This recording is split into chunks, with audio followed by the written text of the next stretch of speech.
the motivation for me. What is going on? How we doing, you guys? Welcome to Making the Case. I am so excited to be back with you guys.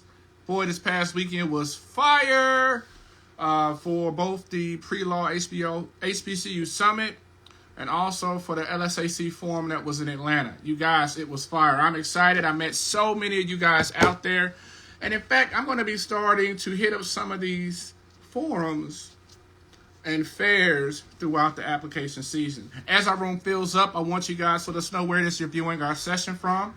Of course, my name is Anthony, founder of Becoming JD, where our mission, our goal is to help you guys manifest your lawyer dreams. I don't care where you are in your life. I don't care what situation that you think is unovercomable. Is that a word? But I believe everybody has an opportunity to become a lawyer, and that's on period. I see we got Milwaukee in the house. Of course, we got Cali holding it down. We got Baton Rouge in the house. What's up? And of course, I'm holding it down over here in St. Louis. It's not the place where I want to be, but it is the place where God has me. So as our room fills up, what's going on, Armani? What's going on, Anglam? What's going on, Colin? Let us know where you're viewing our session from. I'm really excited about our guests. Let me get it correct. Attorney Maliyha Montgomery. Best believe, I'm looking forward to an opportunity for you guys to make sure to tune in, lock in, hear our story, get questions answered, because sis, you can become a lawyer, and that's on period. What's going on, Geneve? Geneve said in the comments, she said, I got next, and I was all for it. And so I want you guys right now, we are in October, which means we got, 3 months until December is gone and 2025 is here. And so that means it's time for you guys to lock in. It's time for us to start the process of submitting our applications, because law schools are actually starting to accept students now.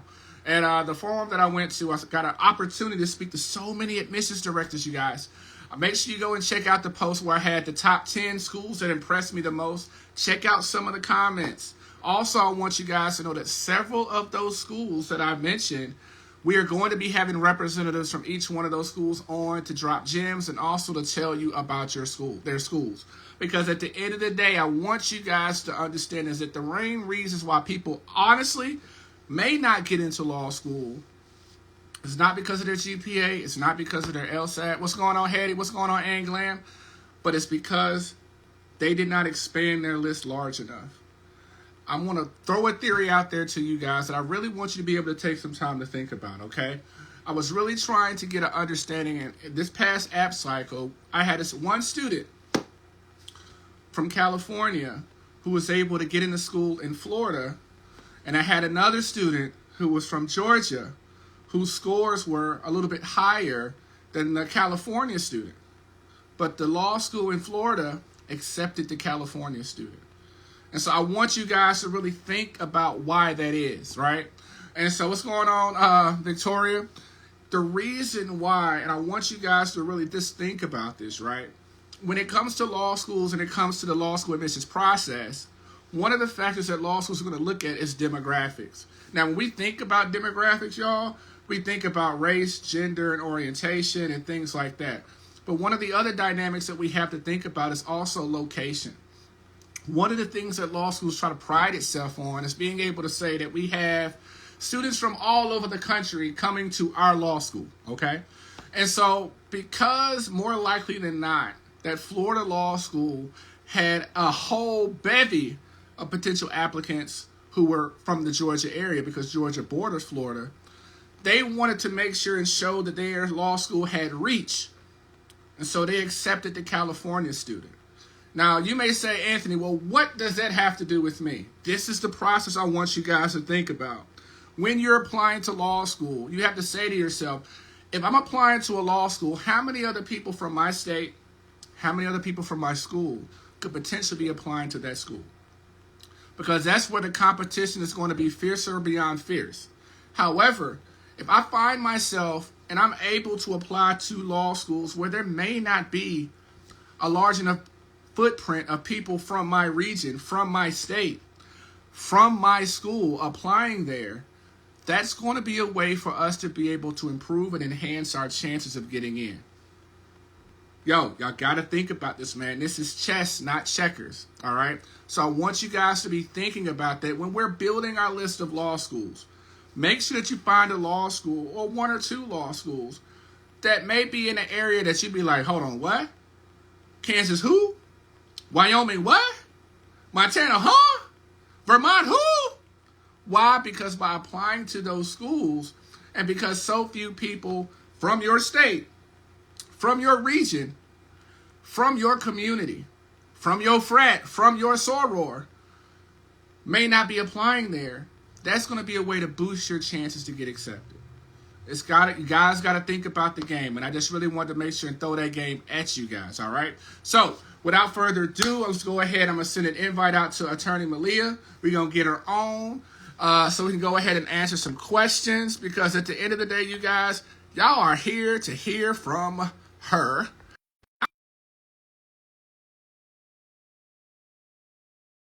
What's going on, Noah? What's going on, Big Mom 1912?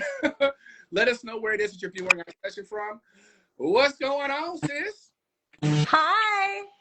Thank you so much for having me. Oh my gosh, I'm so excited to be here. I'm so excited to be able to have you. I think one of the things that's oftentimes amazing on this journey, sis, people swear for God that because it's hard, that means aside from God that you shouldn't do it. When really it's kind of like, yo, God is saying, bro, fam, I kind of gave you this dream for a reason. The devil's working too. Don't let him win. Keep going. Yes. Yes. And so I want to first give you the floor to do your formal introduction because, you know, everybody and their mama know you because of the reel that we posted yesterday. Yeah, I saw how that was doing, and I'm just always so blown away by the response that I get and how people are able to connect with me. And I find that so fulfilling, honestly. That's a big reason why I started what I do. So for those of you who don't know, my name is Maliyha Montgomery, and I have many hats that I wear. I'm a single mom of 3. I'm a practicing attorney. I practice family law here in California. Just started my own firm these past 2 weeks. So it's been a hectic past 2 weeks, but a really fun journey. I went through law school as a young mom, teen mom, and raising my kiddos as a single parent for most of my law school journey. So as I went through law school, I became passionate about teaching the law. And from there, I kind of pivoted to tutoring. I actually didn't have an interest in practicing law for the longest. So I know it's really funny that I'm now on the other side of things. And it took me forever to take the bar exam. You know, I graduated in 2020 and I didn't end up taking it until last July. So. Well, we know life been lifing, and the thing that's amazing, and you guys, listen, I just don't want you guys to tune in. I want you guys to fill our chat box of questions. You guys have someone who is one of one sitting here waiting and anxiously willing to answer your questions. So don't be shy. Don't be scared. Fill up the chat box with questions so we can make sure and get them answered. And so I oftentimes start my lives off by asking this corny question, but it's actually kind of real. It is, when did you fall in love with law? Because, man, this Joan is a hard son of a gun. And if you don't love it, you'll quit it in a second. Listen, okay, I love that question because I've been gaining a following on TikTok, and I made a video on TikTok. Well, I think it was a comment I made, and I was like, you guys, you have to actually love the law. Like, you need to actually be passionate about this. Otherwise, it just doesn't make sense to put all this time and effort into it. And honestly, I was called to the law more based on circumstance. So this all started for me when I was like a teenager getting pregnant with my oldest daughter. So I got pregnant in my senior year of high school, had this whole plan that I thought was the plan for my life. And then God had different plans. And so I got pregnant, I was 17, and I was like, I gotta figure something else out. And so I had a teacher who told me like before in high school, oh, you should be an attorney. And I was like, okay, well, that sounds like something I might have an interest in. And I feel very fortunate that I seem to just be in alignment with the way that you need to kind of think as an attorney. Like the way that I see things is very categorical. And that's really what you're doing with the law is it's like you're learning different puzzle pieces in the cases and you're putting it all together. Yeah. And so when I first fell in love with the actual law was taking criminal law in first year. And even today, like criminal law just has my heart. I love it. Yeah. Yeah. And the thing that's beautiful about it is I tell people is like on this journey, I never forget this. I never forget this scene from the movie Dope. I know this is random, Mm. where the dude says, "Is you a real or is you a fake?" And I feel like what the reason why this journey is so tough is because it's going to say, "Do you want it? Yeah. Are you willing to step out of your comfort zone? Are you willing to look at yourself in the mirror and say, I got to do better? Am I willing to hold myself accountable? Because, boy, if you ain't willing to hold yourself accountable, you're going to stop with the quickness on this journey." And Talk so about one it. of the things I love to share with you guys, and I love for you guys to share your stories, I think it's so amazing, is it's like, when did you realize you could do it? Because there's a lot of people out there that are right now I feel like one of the toughest challenges that people have to battle on this journey is not the LSAT, it's not the bar, it's not that uncomfortable feeling we get in con law, but it's really self-doubt. Yes. Yes. Absolutely. I'm glad that you're talking about that because to me, what I've noticed is that imposter syndrome really trickles down into the academic experience where students are second guessing themselves every step of the way. And unfortunately, what I see, particularly with diverse students, is no matter how much we accomplish, we're never good enough for ourselves. We're still feeling like we don't deserve to be there. And I really want to encourage people to find their voice. And if you have an opinion on something that matters, and that's enough. Like you don't get into law school or pass the bar or any of those like milestones by accident. Nobody's doing you a favor. You are at that stage because you earned it. And I think the beautiful thing is it's like no matter where you are in your journey, I was seeing this post and it was like, just pause for a second and look back to see how far you've come.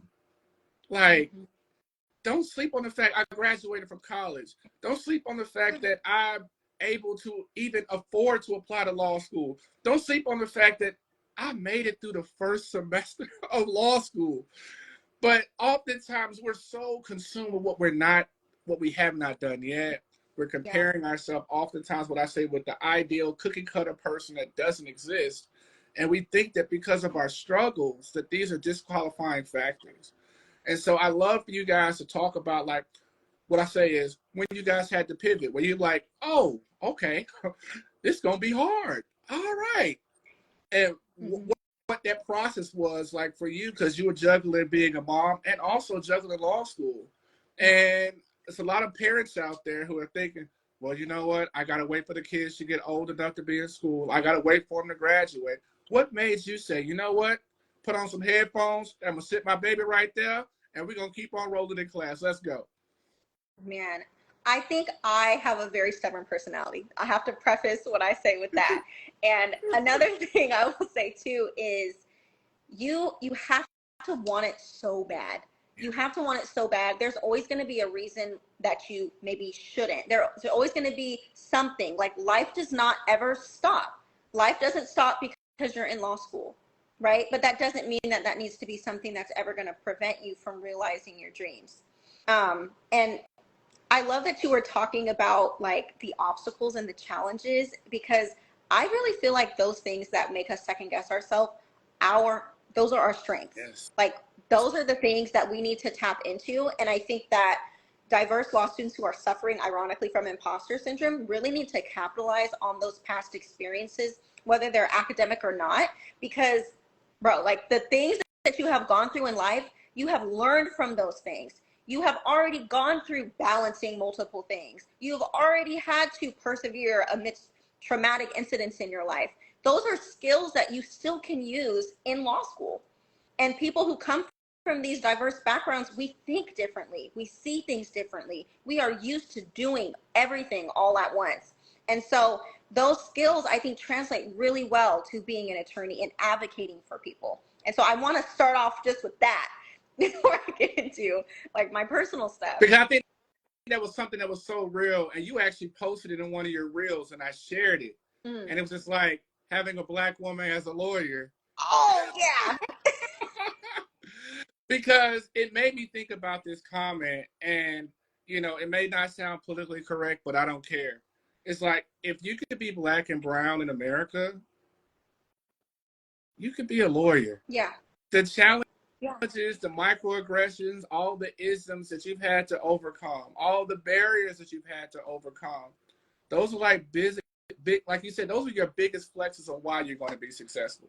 But I, of course, once you go ahead and let them know about your personal story, spill the tea, so they can be like, oh, snap, she did it, so I can too. I really believe that. I really believe that if I could go through law school and honestly be successful in law school too, anybody can do it. It's just a matter of being really strategic with your time and being efficient in the way that you're studying. And I'll talk more about that in a second, but I think it's helpful to have context of like what my life was looking like outside of law school, because it changed a lot. I went through a 4-year program. And so, like I mentioned, life does not stop when you're in law school. No, so I'll start with the LSAT. So when I took the LSAT, I was like 8 or 9 months pregnant, something crazy like that, with my middle daughter. I have 3 daughters now. So my second child, I was pregnant with her when I took the LSAT. Was more nervous about going into labor, honestly, than the actual exam. I was nervous. I was nervous about having to take bathroom breaks and all of that. And luckily it all turned out fine. And then when I started law school, she was, I want to say like 3 or 4 weeks old. So I started law school with a newborn and like a 2.5-year-old toddler. Okay. And I was completely a stay-at-home mom at that time. So just dealing with my kids and going to law school. And then over the course of those 4 years, that changed a bit. At some point, I started working part-time. And then at some point, I put my kids in preschool. And then I was also tutoring. And so that changed a lot as I went through that journey. And what was really important, like I said, was being very efficient. Something that really benefited me was I built a solid foundation of how I was going to approach my studies right from the beginning. So I always recommend students, your first year is your year of trial and error. You want to make sure that you're figuring out how you're going to brief the cases, how are you going to outline, how are you studying for exams, and it shouldn't be something that you just do on a whim. It needs to be measurable. You need to have a certain time in the semester when you start studying for exams and certain tasks that you are doing over and over again as a routine. And because if you don't like have that foundation in your first year, what happens is that is going to follow you all the way up until the bar. And if you don't figure it out, you're going to keep trying to figure it out. And there's not a lot of time to do that.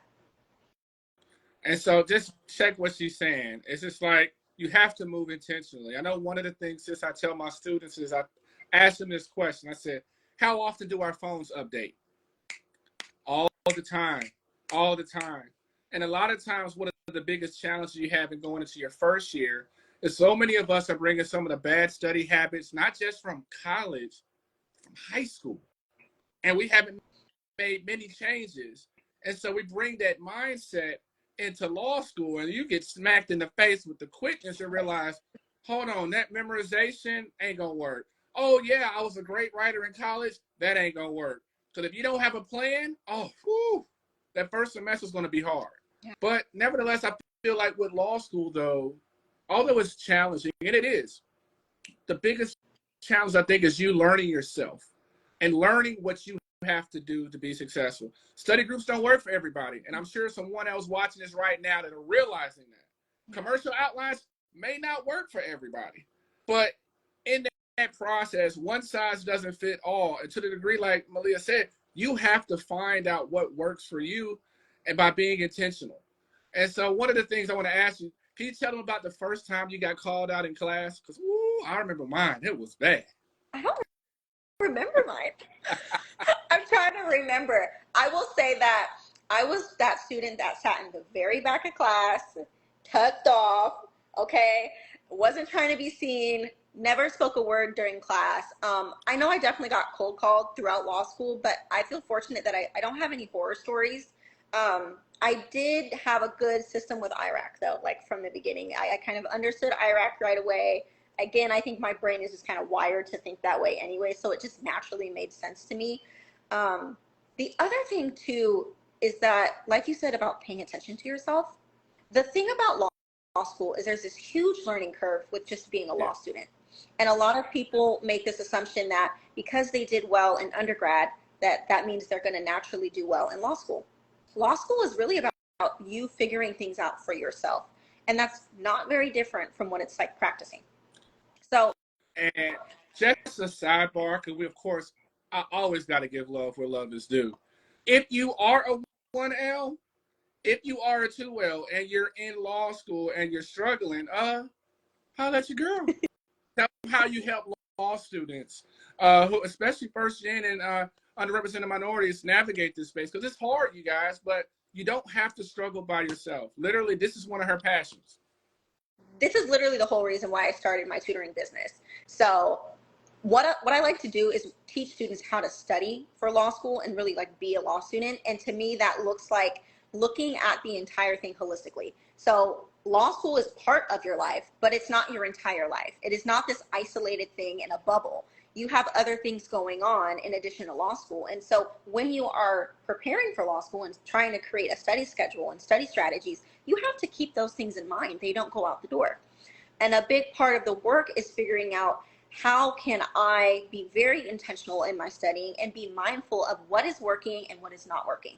And so a big part of my role is pinpointing those things and identifying where the student is struggling and kind of connecting them with the appropriate study strategies that are going to address those issues, but then also figuring out when it comes to time management or skill building, like analysis, how can we develop the skills that we need to work on those things? How can we create a schedule that makes sure we're incorporating the things that we need to do? Because you have to study intentionally. And when I mean intentional, it's like, if you don't know why you're briefing a case, you're not getting what you need out of that experience. Right.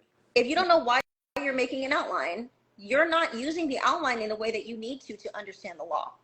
So that's a big part of what I do. I cover all bar tested subjects here in California. It's kind of different in some other states. Yeah. And then I also do skills. And that's a big part of what I do is skills. So, I mean, I answer questions on the law. I go over essays with students, MBE questions, but a lot of it really is just study strategies. And so make sure, hey, listen, one of the things I tell you guys on this journey overall, one of the things you have to learn how to do is not being afraid to ask for help.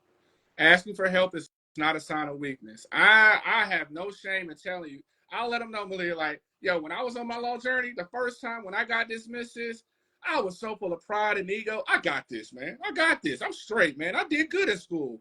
Boy, I got that humble pie when I got dismissed. When I got back into school, oh my God, sis, I was annoying the hell out of professors. Hey, office hours, what's up? Hey, I did this question. But I want you guys to understand there's comfort in asking for help. And I know right now there's people who are literally locked in listening now who think in their head they're going to be able to figure it out. You don't have to. Yeah. The beautiful thing is we've been able to create an amazing community, and now Tutor Law's in it too, where you guys have lawyers who are here to help you. You don't have to struggle. You have questions, ask. Ain't nobody gonna judge you. And I guarantee one of the things Maliyha can definitely attest to is that half the damn law school got the same damn question too. Yeah, absolutely. And that's part of the imposter syndrome, is we think that we're the only person who doesn't understand the case. We think that, you know, and here's another thing, I'm sorry, that I can't stand, is this environment where students are being treated like it's their fault that they don't understand the law when there's a professor that's supposed to be teaching them the law. And then we treat students like they're stupid for asking genuine questions, and that drives me crazy. And I think that's particularly harmful for diverse law students, because we're already like the minority. I mean, I was just talking to a student earlier this week, and there was only like 2 Black law students in my graduating class. You know, that in and of itself is intimidating. So I really think that you have to have this personality where you've got to be confident in yourself, even if you got to fake it till you make it. And you also have to be able to see things for what they are. A lot of it is hazing. Yeah. You know? And yeah, just, I feel like, you know, for a lot of us, and I think what's the biggest challenge, especially for people that's starting their journey, is the LSAT is the first time they have faced a challenge.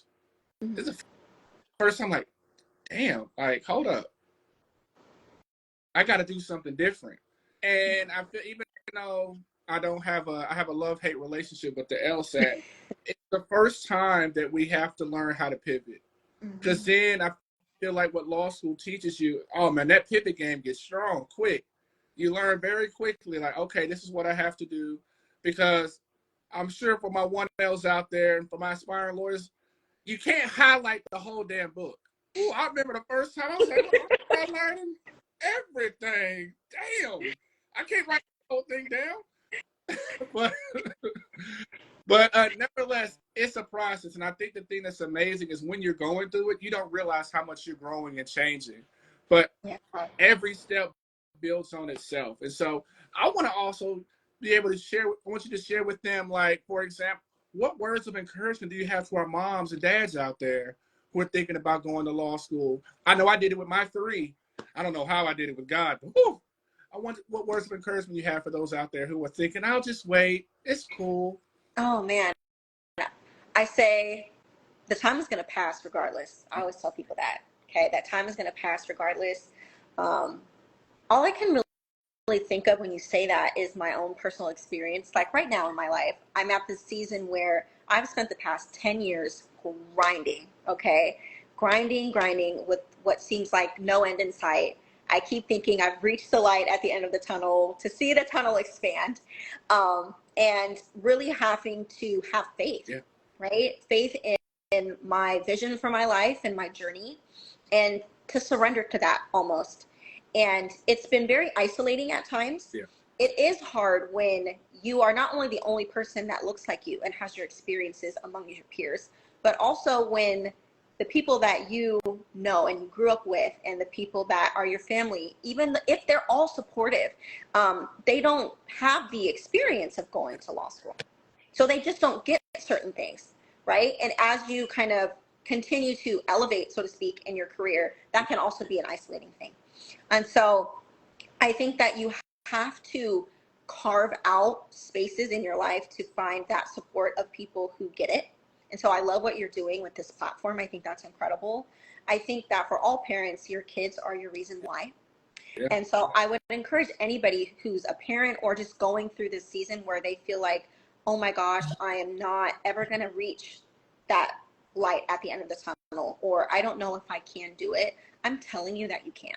I have been there so many times. I can't tell you how many times I cried by myself, or I wanted to give up, or I felt that I couldn't do it. Like, let's be real.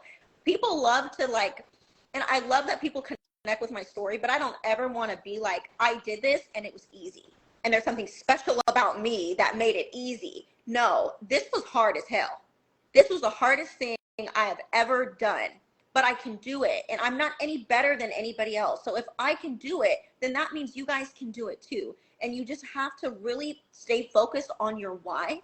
You have to have an understanding that it's about the journey, not the destination.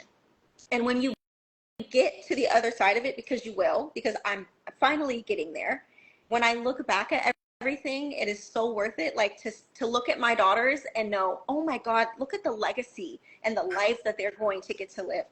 You can't put a price on that. Like, I would go through this experience 10 times over for my kids. And so that would be my encouragement to parents in law school, is think about that. Wow, Meg says she's crying tears right now of inspiration.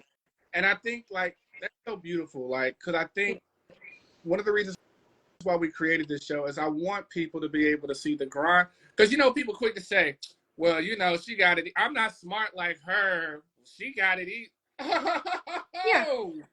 No. There were several nights of tears. There were several nights of doubts. There were several nights. And I think that's beautiful, so people could be able to see, okay, I'm struggling. She's struggling. She's making it. I can make it too. And I think that's the beautiful thing about the process. And I want you to, of course, talk about that feeling that you had with your babies when you got sworn in. Ooh, boy, the makeup got messed up. Woo! Tell us about that experience, sis. Man, so you know that feeling when you have a child, right? When your child is born, to me, it's comparable to that. Like, when I took my last law school exam, it was COVID. Okay, it was 2020. So it's so crazy to me because I took my last law school exam literally in my bedroom. Like, what is that, right? In my bedroom. I had a babysitter at the time. I come out into the living room to my daughters. They have no idea the significance of this moment. And I'm just bawling, like hysterically crying, hugging them. Like I felt this weight off of my shoulders. Like, it's done. I did it. And it's crazy how fast things go when you are so head down and you're just on the grind. Like, the time will fly by. A lot of times I hear people say, you know, well, it takes so long to go to law school. But that time is going to go by like that before you know it. And then when I passed the bar, I didn't want to have my kids in the room. So a lot of people, my video went viral on TikTok, and a lot of people were like, oh my God, she's alone, you know? And I was like, well, my kid's in the other room. People thought I didn't want to wake them up. They're awake. They're in the other room. I was so scared I was not going to pass. Yeah. And I didn't know how I was going to act. So I was like, I have to be alone because I don't know what's about to happen. And I don't want them to be like freaking out and worried about me. And literally I was on cloud nine, like the whole probably a week or two after that. I kept telling them, your mom was a what? A what? Because the thing that's so beautiful about it is, to a degree, you're normalizing excellence. Just think about it, right? And this is to everybody out there. You are one of one in your community, one of one in your family that's doing this. And by you doing it, you're setting a standard now. Well, my mom's a lawyer, my dad's a lawyer, my cousin's a lawyer, in a field where there's so few people who look like me and you. Now it's normal. Yeah. I mean, I know, like, for example, I remember the moments for me when I'm bringing my kids to class for law school. I got the headphones on both, and they got the tablets. But you're normalizing accomplishing your goals. You're almost, I remember my daughter said, you're giving me permission to drink. I could be anything. And I was like, wow, that's amazing.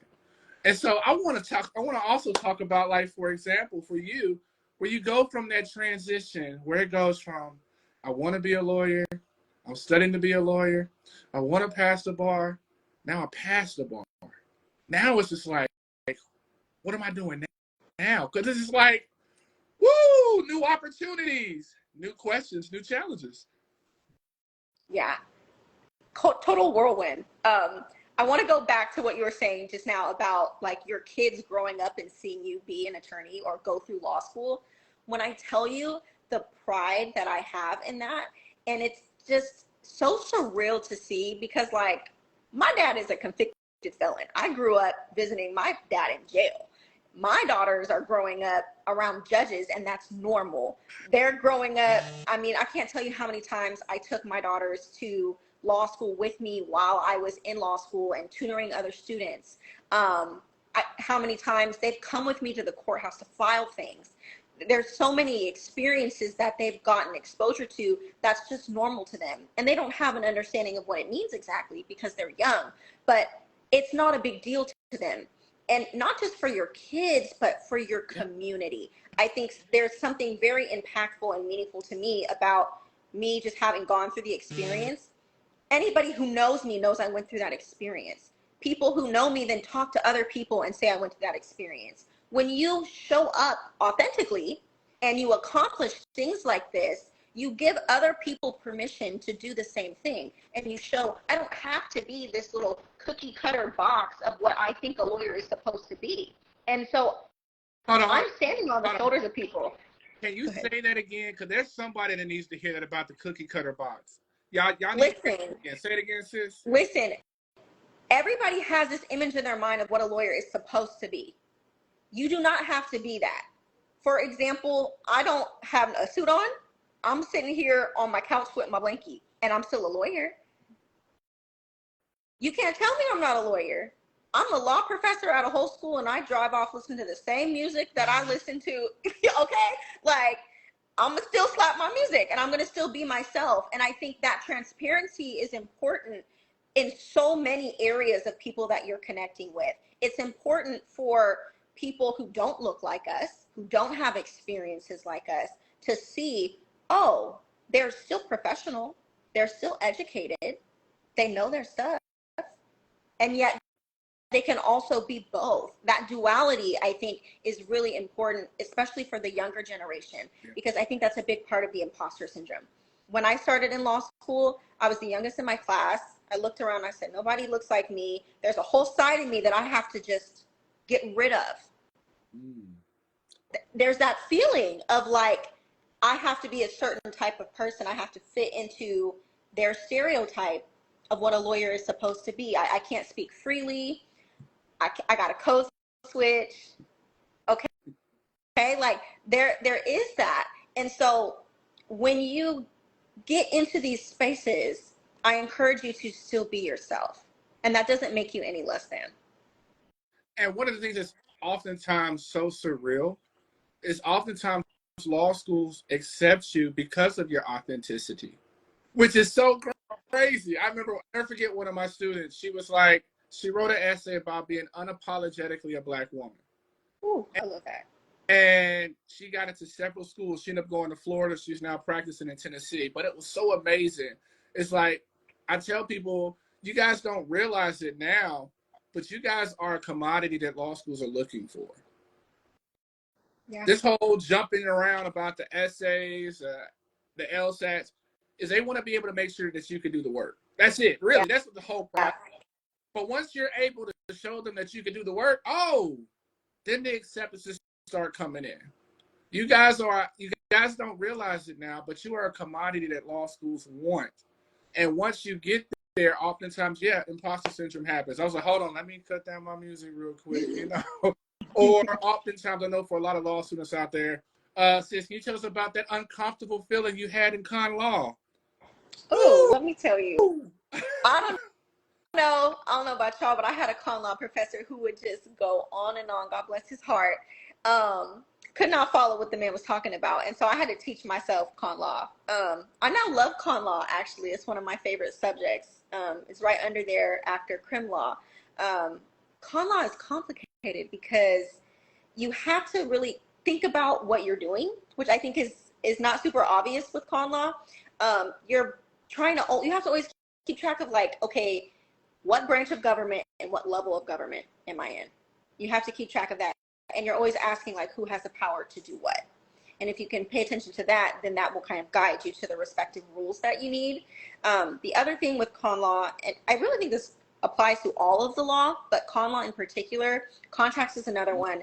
You have to pay close attention to the words. Like, people talk about how you need to write differently for law school. You need to read differently for law school too. A lot of times when students are confused, the word that they need is right in front of their face, but they're glossing over it.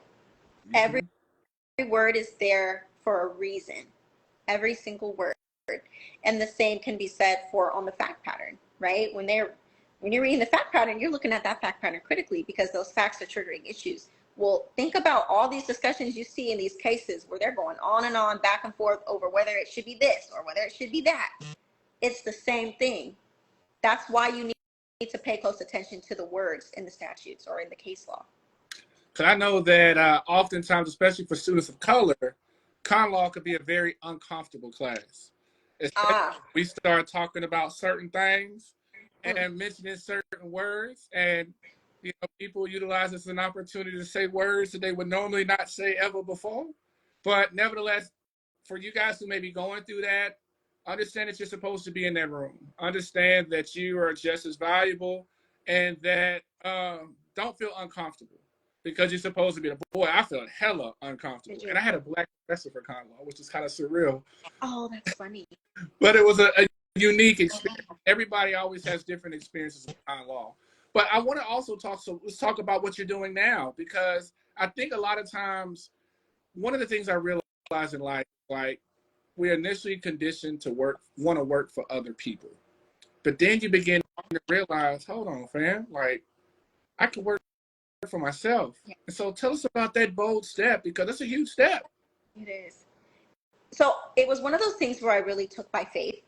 And I wasn't quite sure how it was all going to work out and what I was going to do, but I felt called to do it for some reason. And I had to just listen to that and trust my gut. And that's one of the key things I've learned throughout this entire journey is I feel like so many times the voice in our head is telling us what we need to hear, and it's right on point, but we're pushing it down. Yeah. For whatever reason, we're pushing it down. And the sooner you just start listening to it from jump and you're honoring that, in so many areas of your life, you will see dramatic improvement. So for me, I had to take that leap of faith, and it really was not nearly as hard as I thought it would be. Honestly, it's not like you think. It's very daunting. You think you have to do all of these steps. There's not really a ton of things that you absolutely need.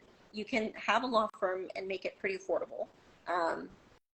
And like my expenses are like $2,000. Not bad. Not bad. And that includes my sister who watches my kids, and that's like half of that. That's awesome. Yeah. So it's like, it's very attainable where you think like, okay, I have to like really save up a lot of money. And I'm also in a fortunate situation where I had clients from the beginning because clients from my previous firm wanted to join me. Ooh. But I would also encourage people to really capitalize on word of mouth and the personal connections that they make. I think that if you are passionate about something and you really show up as genuinely trying to help the community, it will pay you back tenfold. All right, now one thing I want to give you an opportunity to do, because listen, fam, like William and Mitchell is in some cold ass weather in Minnesota, and I know a lot of times one of the things I tell people is about the law life, not the nightlife. Now I freaking love William Mitchell. I love how they support their students, and of course, I'm not saying that because you're a professor that works there, but I also want to give you the floor to be able to tell a little bit about William Mitchell so they could be open to the school, because William Mitchell has always been like ahead of the curve. They were the first one to do kind of like the virtual law school experience before everybody else kind of caught up with it. And they recruit hard to try to get, people of color to come to their school. I definitely give them that. But what about William Mitchell, and why do you think it'd be a great school for people to consider going to? Yeah, that's a great question. So I have experience at a few different law schools. So Mitchell Hamlin is one of them, and they are really good because they have professors who genuinely care about the students. And I think it's really nice if you're somebody who is trying to balance multiple things with law school, whether that's working while you're in law school or raising a family while in law school. They do a good job of having assignments that are not too like time consuming, but are kind of a litmus test to see what your understanding is on the law, which you don't get at a lot of other law schools. Like the traditional law school classes, you might have one, maybe two exams, and your entire grade is based on that. So this school has a great opportunity just in its curriculum for you to kind of test your knowledge throughout the semester instead of having to wait until the exam to see, didn't quite understand that, and now it's too late. I'm not too familiar with the academic support resources that they have, but I do know that they have extensive academic support resources because they were actually looking at expanding it at one point, and then there was like a position that was available that I was like connecting with them on that position. So I know that they have academic support that's pretty unique in the field, which a lot of schools are starting to catch up to that curve of providing academic support personnel for their students. Right now I teach at King Hall, so UC Davis's School of Law here in California. Oh, I love that. They have a ton of resources for their students as well. So I'm teaching like a bar essay class that they give students prior to in their final year of law school, prior to taking the bar exam. So it's like getting a head start for the bar. They also have TAs, they have drop-in kind of like office hours with academic support staff, so you can come in and ask questions. They've got workshops. I went to Lincoln in Sacramento, and so Lincoln has also really changed and really upped their game. Interestingly enough, I was part of their pilot program when they started their Friday night review program. So they started that in my second year, and I was one of the first students selected to be one of the reviewers, and that's how I fell in love with teaching the law. So And Lincoln is an amazing school. I cannot say enough good things. Go ahead. And can you, of course, people, Lincoln Law School, a lot of people don't know about Lincoln Law School, but Lincoln Law School is like an untapped gem. So I got to give you some space over here, brag about your alma mater, because we got to give them some love. Let me tell you, when I like get a chance to talk about Lincoln. The way I feel about Lincoln, I wish for everybody else to feel about their alma mater, because Lincoln really has this sense of community that you don't see at a lot of other places. I work with a ton of students across the country, and a lot of times students are feeling very isolated. They're feeling this competitive atmosphere.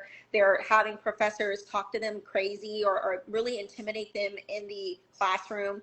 And at Lincoln, first of all, you're dealing with professors who are currently practicing. You've got professors who are judges. And a lot of the staff at Lincoln has been there for decades. So there's not a lot of turnover with the staff. So they're very connected with the school and have a genuine desire to help students. Like Lincoln is a school that is more affordable. So the professors are in it because they're passionate about doing this. They also have a lot of experience in the subject that they're teaching because they've been practicing it for so long, and they're still currently practicing it. They also have academic support as well. So they have staff that's literally there to do workshops. They've got student groups that are collaborating with people like me and hosting events for students, where sometimes I come in and I just am available to answer students' questions. Lincoln is a really great school for people who are trying to work full time and go to law school, or it's a second career. A lot of people are going to Lincoln who they've raised their kids and now it's their time. So, you know, I had a classmate, like I said, I was the youngest in my class. I started at 21. I had a classmate who was in his 60s.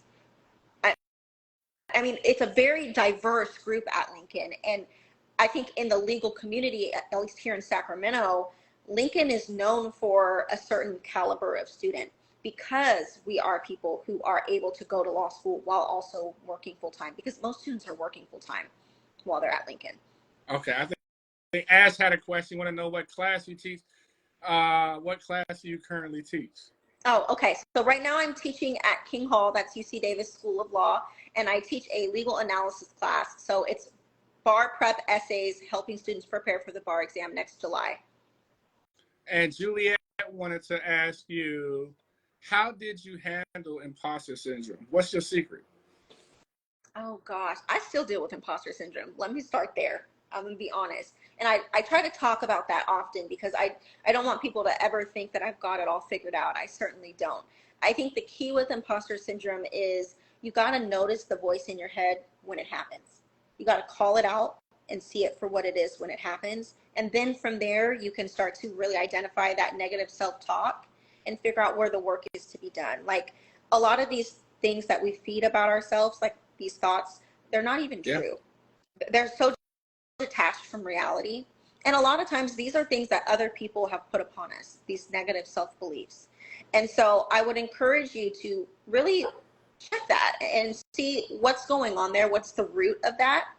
And then when you find yourself saying negative things about yourself, speak positively over it instead. And it's going to feel silly, but you have to just like hype yourself up. Like, for example, I always try to like take the things that make me feel less than or at a disadvantage and turn that into a positive and really channel that. I'll give a couple examples. So you talked earlier about somebody's personal statement. When I did my personal statement for law school, I talked about getting pregnant at 17 and how that changed my life. And that really impressed the dean at my school. At the time, he was the dean. Now he's a professor still. Another example is when I went to take the bar exam, I was intimidated because it's the bar. And I was feeling very isolated because I'm standing in this long line. I took it in Oakland, and the line was all the way around the convention center. And there's people who obviously went to law school together. So they're all clicked up, right? And they're talking amongst each other. And here I am, little me with my Ziploc bag, right? Nobody around me to bounce ideas off of, talk to, support me, encourage me. My phone is in the hotel room, right? And instead of letting that anxiety just overcome me, I was like, hell no, I'll be damned. I'll be damned if I came this far to let myself get in my own head and go into the bar with a negative mind state. No. So instead, I was sitting there like, you know what? I know how many people are cheering for me right now. Beautiful. Like my mom is all the way in Montana. I knew my mom was cheering for me. I knew she'd been praying for me. She'd been getting other people to pray for me. I know all my friends and family, my cousins been cheering on me. I know my cousin was watching my daughters. I know they was rooting for me. I felt that energy. And then the other thing too is when I walked into the bar, they have like greeters and they tell you where to sit. Well, I'm in Oakland. All the greeters are Black women. They look like my aunties. So that immediately put me at ease too. And somebody greeted me, said, "Good morning, how you doing?" I said, "I'm about to kill it." Like, you have to just like do that for yourself. Like you're going in to like a football game. You got to get yourself that oomph, and you got to be ready. Just prepare yourself for battle. Even if you feel like you're not prepared, you have nothing to lose by giving yourself confidence and everything to gain. I love it. She said, "I'm about to kill it." I love it. The thing that's amazing, let's see here, is it's like, I guess when I think about this experience for you, I just say to myself, it's just like, so much of it is you pretty much just said, told that voice, shut the hell up. Mm-hmm. You said, shut the hell up. And did. Yep. Yep. Because that's all you can do. Like I tell students this all the time. Okay, that anxiety is real. That anxiety is so valid. But what is that anxiety doing for you? Because anxiety has a purpose. There's a reason why we have these anxious feelings. If you guys have seen the movie Inside Out, because I got kids, I've seen Inside Out, and the second one that just came out. That movie was very insightful to me because I was like, oh, okay, there is a reason why we have these negative feelings. But you got to be able to measure, is this productive anxiety? Yeah. Or is this anxiety so far that it's really hindering me and almost paralyzing me? Yeah, totally. I know we had an expert on who talked about anxiety, and she was telling us that it's a form of way of our body trying to protect ourselves. And they said the step that you have to do, the worst thing to do is to ignore it. They say what you have to do is acknowledge it. Okay, I'm nervous. This is a big moment, but I'm about to kill it. Yeah. And that's exactly what you did, and that's amazing. We got another question. Someone said, you mentioned learning to write differently for law school. Do you have any recommendations on where to start? Oh. Iraq. And, And I'm gonna tell you because another pet peeve of mine is that professors will say Iraq, but they don't really explain to students what they mean by that. And so what they're talking about is you want to break every issue up into its own Iraq. So a common example that I think most people would be familiar with is contracts. When you're dealing with contract formation, we know you got offer, acceptance, consideration. That's our main Iraq, right? So if you think about it this way, the main Iraq is really, is there a valid contract? And then within that, we've got, is there an offer? Is there acceptance? Is there consideration? Well, those are all their own Iraqs. And then within that, there's also sub-issues. For example, under offer, there's a whole bunch of things that can happen with offer. Unilateral versus bilateral, option contracts, right? There's lots of different things. And so those need to go in there as their own Iraq. And that's helpful for several reasons. One, you're only dealing with one little issue at a time. So it's less work on your mind to try to keep track of everything you have to talk about, and it reduces the risk that you're going to forget things. And then the other thing that's a good benefit is spatially, the eye can see, like, okay, everything is broken up. Your professor can tell that you talked about everything. And for our aspiring lawyers, don't worry. It may sound overwhelming, but once you get into the process, you'll be all right, because you'll start with filling up 2 billboards full of information, and then it'll become 10 pieces of paper, and then magically it'll all just fit on one index card, which is crazy. But that's how the learning process works. But sis, at the end of every one of our shows, I always want to give you guys the floor to say an encouraging word, because we know, and the people on here know, that this journey is full of peaks and valleys. And unfortunately, a lot of times there are a lot of valleys. And so I always give you guys the floor to say an encouraging word, because there's somebody out there who may have didn't pass the bar. Maybe someone who just bombed the LSAT, who's thinking that, you know what, I quit. And I really want you to be able to tell them an encouraging word, because we got you in our community and we need more of you. And the only way we get that is by you guys not quitting. So I'll give you the floor and I'll shut up. No, I love everything that you're saying. I was trying not to get emotional. I just had this conversation with my mom earlier this week, and I touched earlier on how this has been a really long journey for me. Starting when my daughter was born, and she'll be 11 this year. And so it has been so many times of not knowing if I was ever going to get to that light at the end of the tunnel, and feeling like it kept getting extended, and not knowing why, and feeling like I'm working so hard. I'm doing all the right things. I'm watching some people, to enjoy their life. And when am I going to get to do that? And why can't I? And those feelings of frustration and confusion, and starting to think that maybe I'm not taking the right path. And I would encourage you guys to surrender and have faith, especially in those moments of darkness where things are heavy. You need to give yourself grace. What you are doing is not easy by any means. Just because it's hard does not mean that there's something wrong with you, or you're not doing it right, or you're not worthy. It's supposed to be hard. Like anything worth doing is going to be hard. Law school is going to be one of the hardest things you ever do.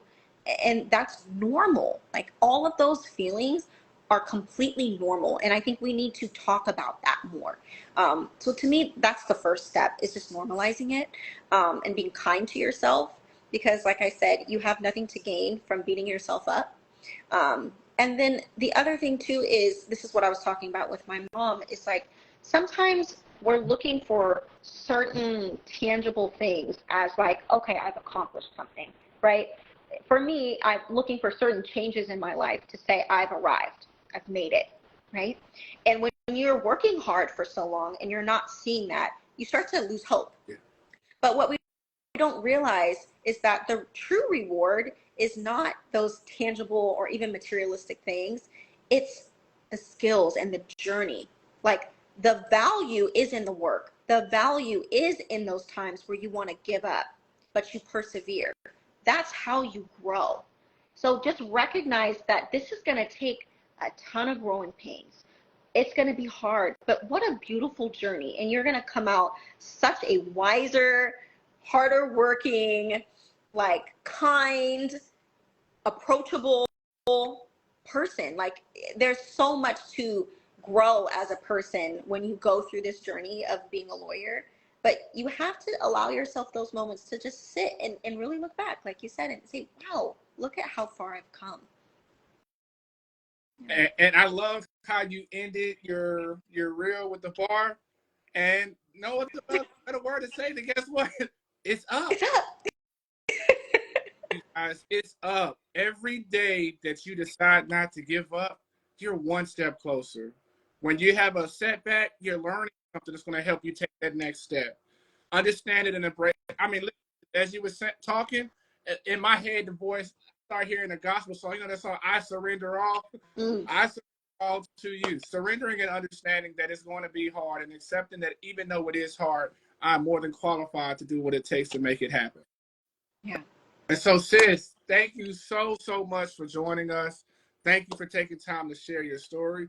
You guys, tutor-in-law, holler at her. Listen, now is not the time to be scared. You have our community continues to grow. We've been so blessed to have so many amazing lawyers, judges, people in admissions to share their story, who are here to help you. If we could go look at bundles and look at EA 25, make sure that you utilize this space as a wonderful opportunity to reach out to these amazing lawyers who made it and want to see you make it too. Maliyha, thank you so much for joining us, and I'll see you guys next Wednesday on Making the Case. Again, thank you, Maliyha. Anthony, thank you so much. Truly my pleasure. Thank you guys so much for joining.